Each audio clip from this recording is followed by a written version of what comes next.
नमस्कारम। अति सूक्ष्म योगिक क्रियाओं की श्रृंखला के 26वें दिन में आपका स्वागत है। तो आज हम आपके लिए 5 ऐसे अभ्यास लेकर आए हैं जिनको यदि आप करेंगे तो आपका जो ये कमर से लेकर और पैरों तक का जो एरिया है उसमें जो स्टिफनेस आ गई है उस स्टिफनेस को खोलने के लिए ये अभ्यास हम आपको बताएंगे। इससे पहले हम योगिक क्रियाओं का अभ्यास शुरू करें, आप एक बात जान लें कि यदि आप योगिक क्रियाओं के पथ पर चल पड़े हैं या आपने योगिक क्रियाएं शुरू करनी है तो आपको नित्य निरंतरता के साथ और थोड़ा समय निकालना पड़ेगा अगर आपको इनका प्रॉपर लाभ लेना है। तो आप ये मान के चलें कि आपने कोई चलते फिरते कोई रील देख लिया, कहीं से योग के बारे में सुन लिया, तो उससे आपको कोई लाभ होने वाला नहीं है। हाँ, आप मोटिवेट हो सकते हैं, उसको देखकर आप योग के पथ पर चल सकते हैं। तो जब योग के पथ पर चलने की बात आती है तो महर्षि पतंजलि कहते हैं कि अगर किसी योगी जन को योग का लाभ लेना है, संपूर्ण लाभ लेना है, तो उनको अष्टांग योग के नियमों का पालन करना ही पड़ेगा। और वो अष्टांग योग के जो नियम हैं वो क्या क्या है? यम, नियम, आसन, प्रत्याहार, प्राणायाम, धारणा, ध्यान और समाधि। इन 8 अंगों का पालन आपको करना ही पड़ेगा।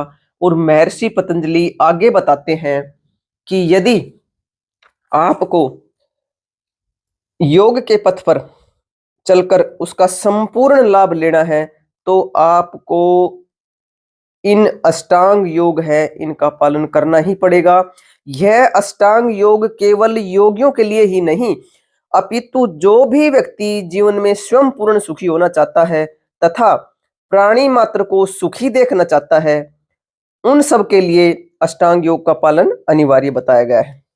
अष्टांग योग धर्म, अध्यात्म, मानवता एवं विज्ञान की प्रत्येक कसौटी पर खरा उतरता है। इस दुनिया के खूनी संघर्ष को यदि किसी उपाय से रोका जा सकता है तो वह अष्टांग योग ही है। अष्टांग योग में जीवन के सामान्य व्यवहार से लेकर ध्यान एवं समाधि सहित अध्यात्म की उच्चतम अवस्थाओं तक का अनुपम समावेश है। जो भी व्यक्ति अपने अस्तित्व की खोज में लगा है तथा जीवन के पूर्ण सत्य से परिचित होना चाहता है उसे अष्टांग योग का पालन अवश्य ही करना चाहिए। ये महर्षि पतंजलि ने बहुत वर्षों पहले बता दिया था और जो भी योगी जन अष्टांग योग के नियमों का पालन करके आगे बढ़ते हैं उन्हें निश्चित रूप से लाभ मिलता है। तो आइए अब आगे बढ़ते हैं। जो 5 आसन करने हैं वो 5 आसन हमें किन किन चीजों में लाभ करेंगे। देखिए, जो हमारे चैतन्य योग पीठ के गांव में नित्य निशुल्क स्थायी योग शिविर जो चल रहे हैं उनमें से जो बात निकल कर आती है वो हमारा प्रयास रहता है कि हम आप तक पहुंचाएं, क्योंकि आप भी उन समस्याओं से जरूर पीड़ित होंगे। तो सबसे पहले सबसे पहले जो समस्या हमने देखी वो ये है कि जब योग शुरू करते हैं तो शुरुआती दौर में कुछ लोगों ने अपनी जीवन को अकर्मण्यता के कारण, निष्क्रियता के कारण, आलसीपन के कारण ऐसा बना लिया है कि जब वो योग शुरू करते हैं तो उनका जो ये एरिया है यानी कि अपने घुटनों से लेकर जो कमर तक का एरिया है यहाँ तक का, वो उसमें इतनी स्टिफनेस आ गई है कि जब वो योग करने लगते हैं तो उनको यूं लगता है कि योग कर नहीं पाएंगे। क्योंकि हमने खुद इस चीज को महसूस किया है और देखा भी है। जब योग की क्लास चलती है गांव में तो लोग पीछे बैठे रहते हैं। फिर हमने उनसे पूछा कि भाई आप योग क्लास में तो आते हैं, योग करना भी चाहते हैं, लेकिन आप पीछे बैठे रहते हैं, योग क्यों नहीं करते? तब ये बात निकल कर आई कि जी हमारे तो ये जो एरिया है यानी कि हमारी कमर से लेकर घुटने तक का एरिया ऐसा हो गया है कि जैसे किसी ने बेल्ट से जकड़ दिया हो या जैसे बिल्कुल बंधा हुआ लगता है। तब हमने प्रयास करके 5 ऐसे अभ्यास खोजे और उन अभ्यासों को करवाया और उनका 100% इतना बढ़िया रिजल्ट आया कि उनकी 5 या 6 दिन में ही जो ये समस्या थी, जो ये शरीर बंधा हुआ, जकड़ा हुआ, जो अकड़न महसूस थी, वो सारी खुल गई और वो अब अच्छे से अभ्यास कर सकते हैं। तो अब आप इन अभ्यासों को करें अगर आपकी ऐसी स्थिति है और नहीं है तो भी आप इन अभ्यासों को करेंगे तो आपको फायदा मिलेगा। तो ये 5 अभ्यास हैं, इन 5 अभ्यासों को करते हैं। आइए लेट जाते हैं सीधे और लेटकर इन अभ्यासों को करेंगे।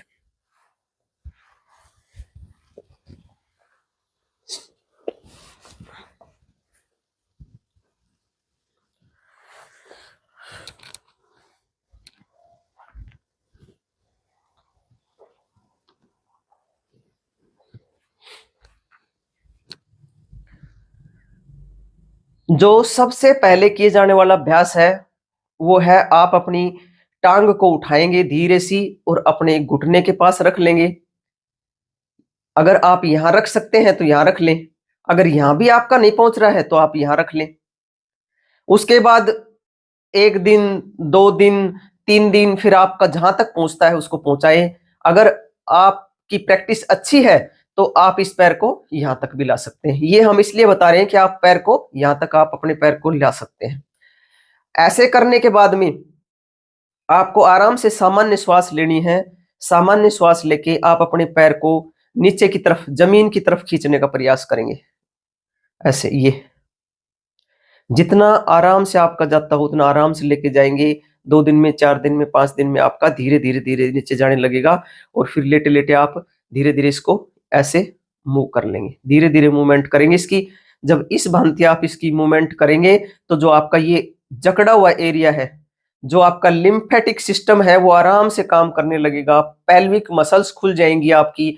जो आप ऐसे कर रहे हैं तो आप देखेंगे कि जो आपकी सीवनी नाड़ी पे असर आएगा, आपके यहाँ पे जो ये जो खोखला सी जगह होती है इस पर इसका असर महसूस करें इस पे। और आपकी जो कुल्ले की, जो आपके कुल्ले की जो नसें हैं, ये वाली नसें, ये जो जहाँ पे ये टायर बने हुए होते हैं, ये धीरे धीरे धीरे धीरे खुलेंगे और आप देखेंगे पहले ही दिन से आपको बड़ा रिलीफ, बड़ा सुकून महसूस होगा। एक पैर से किया, अब दूसरे पैर से करेंगे। दूसरे पैर को उठा लेंगे, जैसी आपकी अपनी प्रैक्टिस है उसी हिसाब से आप रख लेंगे। हम इसको यहाँ रख रहे हैं, आप अपना नीचे से जैसे भी आप रख सकते हैं, अपनी सामर्थ्य अनुसार रख सकते हैं। इसको रखें और नीचे की तरफ खींचने का प्रयास करें। सामान्य श्वास लेंगे। आपका जो लंबर एरिया है, लंबर एरिया के आसपास की नसें खुलेंगी, ब्लड का सर्कुलेशन उनके भीतर जाएगा तो निश्चित रूप से आपको आराम मिलेगा। ऐसे स्लो स्लो आप इसको स्लो मोशन में कर लेंगे। Number 1, number 2। नंबर 2 आपने क्या करना है, वही अभ्यास है ये, जैसे कि आपने पहले भी देखा होगा बटरफ्लाई करने वाला। बटरफ्लाई लाखों हजारों करोड़ों लोग करते हैं और आप भी करते होंगे, देखा होगा। ये वही अभ्यास है, वो बैठ कर करते हैं, ये हम लेट कर करेंगे। पैरों को खोल लेंगे, नीचे की तरफ लेके जाएंगे पैरों को। जितना आप ले जा सकते हैं आराम से लेके जाएं।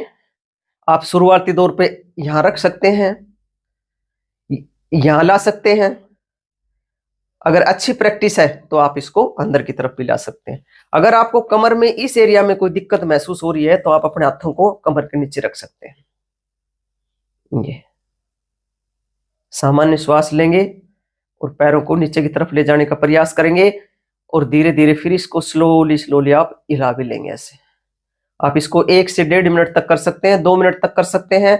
और आपकी कैपेसिटी अगर ज्यादा है तो 1-1.5 मिनट करके दोबारा से पैर सीधे करके और फिर दोबारा से भी कर सकते हैं। हम आपको एक बार करके दिखा रहे हैं। तीसरा जो अभ्यास है उसको क्या करेंगे, पैर को मोड़ के सीधे पैर को खड़ा कर लेंगे और उल्टे को मोड़ लेंगे और अपना जो पंजा है इसको अंदर की तरफ खींचेंगे।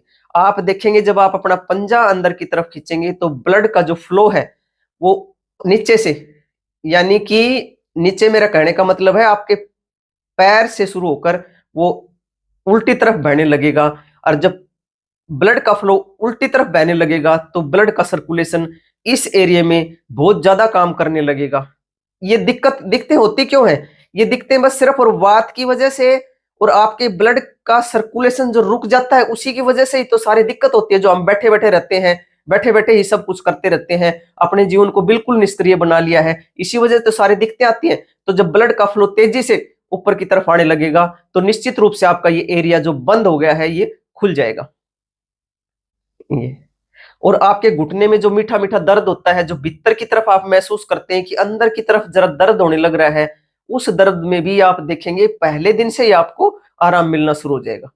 चेंज कर लेंगे, दूसरे पैर से इसी तरह करेंगे। इसको करने का तरीका यही है कि आपका दोनों घुटने आपस में, आपके दोनों घुटने आपस में मिले हुए हों, पैर का पंजा अंदर की तरफ खींचेंगे और ब्लड के फ्लो को महसूस करते हुए लेटे रहेंगे। इसको भी आप 2 मिनट कर लें, 4 मिनट कर लें, रोकता कौन आपको? आपको अपनी कैपेसिटी है, आपका अपना सामर्थ्य, अपने सामर्थ्य अनुसार करें। सामान्य श्वास रखेंगे, एक बार करने के बाद आप दोबारा कर लें, आप 3 बार कर लें। हम आपको एक एक बार करके दिखा रहे हैं। देखिए, एक बात जो हम आपको बार बार बोलते आते हैं कि आपने जो विशेष ध्यान रखना है, जो इस तरह आपने कोई भी जो पोज करना है, जैसे लेग्स अप करनी है, तो वो विशेष रूप से ध्यान रखें कि अगर आप हार्ट से संबंधित किसी बीमारी से ग्रसित हैं या कोई आपको कोई ऐसा स्लिप डिस्क जैसी कोई दिक्कत है या कोई ऐसी भारी दिक्कत है शरीर में, तो फिर आप बहुत सोच समझ के अपने आसपास रहने वाले किसी सियाने योगाचार्य से या अपने डॉक्टर की सलाह से ही इन अभ्यासों को करें, वरना बहुत ही आप जो स्लाइड से अभ्यास हैं उनको करें। ये बातें हम हर वीडियो में बोलते हैं और आप इन बातों का विशेष रूप से ध्यान रखा करें। 3 अभ्यास। चौथे में आपने करना है 1 फुट अपने पैर को दूरियां बना लेंगे, 1-1 फुट, 1-1 फुट दूरी बना के आपने अपना राइट जो लेग है वो साइड में जमीन पे बिल्कुल लिटा देना है और लेफ्ट का जो घुटना है वो आपकी एड़ी पर रहेगा और दोनों हाथ हम साइड में फैला लेंगे, ये ऐसे बिल्कुल सीधे कर लेंगे। हाथों के जो अंगूठे हैं उनको ऊपर उठा लेंगे और विपरीत दिशा में अंगूठे को देखेंगे घूम के। ये बड़े सामान्य, बड़े सरल और बहुत ही सूक्ष्म अभ्यास और फायदा बहुत ज्यादा। चेंज कर लेंगे, इनको ठहराव के साथ करें। देखना आपने विपरीत दिशा में है, अगर आपके घुटने लेफ्ट में गए हुए हैं तो आपकी गर्दन राइट में आएगी। मैं आपको एक बार करके बता रही हूं, आप इसको अपने सामर्थ्य अनुसार ज्यादा बार कर ले। अगर थोड़ा सा जब आपको अच्छा लगने लग जाए, जब अच्छा फील होने लग जाए, तो आप इसको फास्ट फास्ट भी कर सकते हैं। और सबसे बड़ी बात यह है कि आप इन अभ्यासों को अपने बिस्तर में लेटे लेटे भी कर सकते हैं।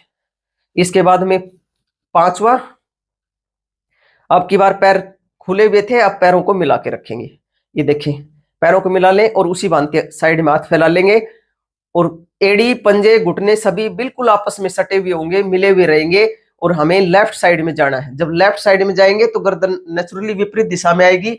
और अब की बार हमने क्या करना है, अपने जो घुटने हैं इनको बाहर की तरफ खींचना है। जब घुटनों को बाहर की तरफ खींचेंगे तो आपकी ये साइड में जो साइड का जो पार्श्व भाग है ये खींचेगा और जब खींचेगा तो ब्लड का सर्कुलेशन इधर उधर जहां ब्लड नहीं पहुंचता वहां पे ब्लड पहुंचेगा और फिर आपको बहुत बहुत लाभ मिलने वाला है। बड़ा सुकून देने वाले अभ्यास है ये और लेट कर किए जाने वाले और बिल्कुल आलसी से आलसी भी इनको कर सकते हैं। गर्दन विपरीत दिशा में जाएगी। वैसे हमने 5 के लिए कहा था, इसके लिए एक और लास्ट अभ्यास छठा भी बता देते हैं, उसको भी आप कर सकते हैं, लेकिन उसको जब आपकी सामर्थ्य थोड़ी बढ़ जाए तो उसके बाद कर लेना। पैरों को ऊपर उठाएंगे और पैरों को उठा के कोने के पास लेके जाएंगे। अब की बार पैरों को कोने के पास लेके जाएंगे और आप देखेंगे जब कोने के पास लेके जाएंगे तो आपका ये सारा एरिया, जब आप इनको कोने के पास लेके जाएंगे तो आपका ये सारा एरिया जो आपके कुल्ले की मसल्स जो स्टिफ हो गई हैं, जो यहाँ से स्टिफ हो गई है, लंबर का एरिया जो स्टिफ हो गया है, धीरे धीरे ये आपका खुलेगा और गर्दन विपरीत दिशा में उसे बांधती है। चेंज कर लेंगे, दोबारा से राइट साइड में जाएंगे।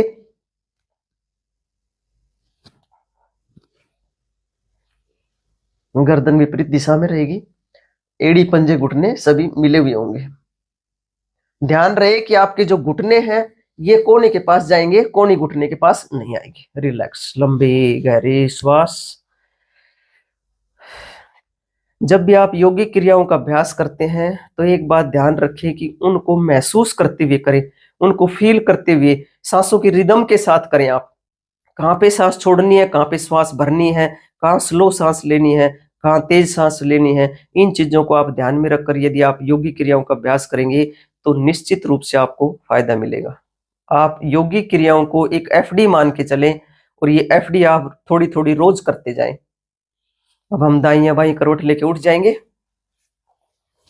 देखिए कितने सूक्ष्म अभ्यास और कितने आराम से हर कोई कर सकता है इनको, तो आप करिए अपने जीवन में। आज के लिए बस इतना ही।